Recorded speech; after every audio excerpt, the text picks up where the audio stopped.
Magandang araw sa inyong lahat, kids. Alam niyo ba ang kahulugan ng salitang suffer? Sa wikang Tagalog ay pagtitiis. Ayon sa dictionary, ang ibig sabihin ng salitang suffer is to feel or endure pain or to experience something unpleasant, hindi maganda.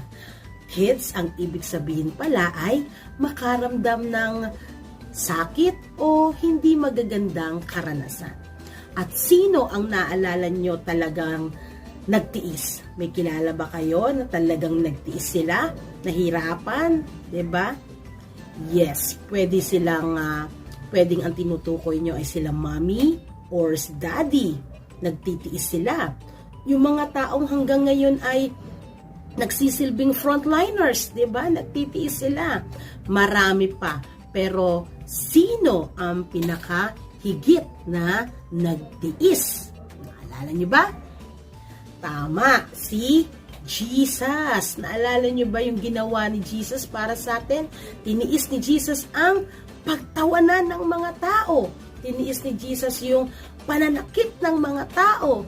Tiniis ni Jesus yung hirap ng pagpasan ng krus. Tiniis ni Jesus ang hirap sa pagkapako sa krus. At tiniis ni Jesus ang lahat ng yon, 'di ba? Tiniis ni Jesus ang lahat ng hirap maging dun sa pagkapako niya sa krus. At alam niyo ba, kids, kung bakit tiniis ni Jesus ang lahat ng yon? Walang ibang dahilan kundi para sa iyo, para sa lahat ng tao. Sino ba ang hindi makasalanan? 'Di ba? Ginawa ni Jesus ang lahat ng iyon para sa lahat ng makasalanan. Sino ang hindi makasalanan? Di ba tayong lahat? Kaya tiniis ni Jesus ang lahat ng hirap para sa iyo at para sa akin, because the purpose of Jesus is to save the world.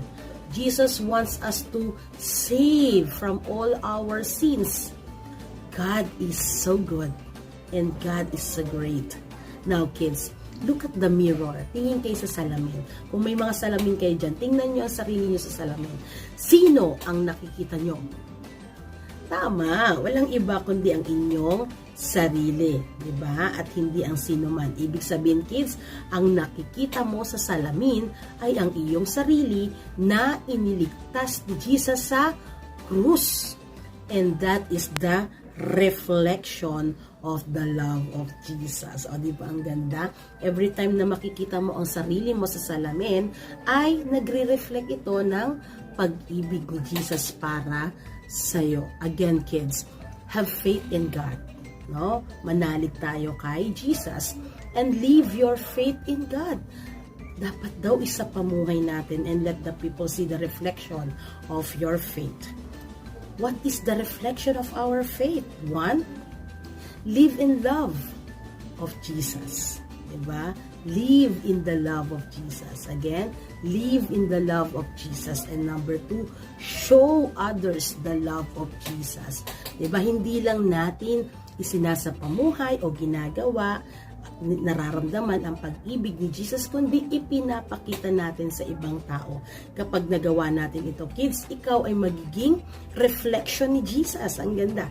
Reflection ni Jesus ang makikita sa face mo, sa smile mo, sa ginagawa mo ay walang iba kundi si Jesus. Kaya kids, huwag nating aalisin sa ating puso ang pananampalataya, because you are the reflection of Jesus.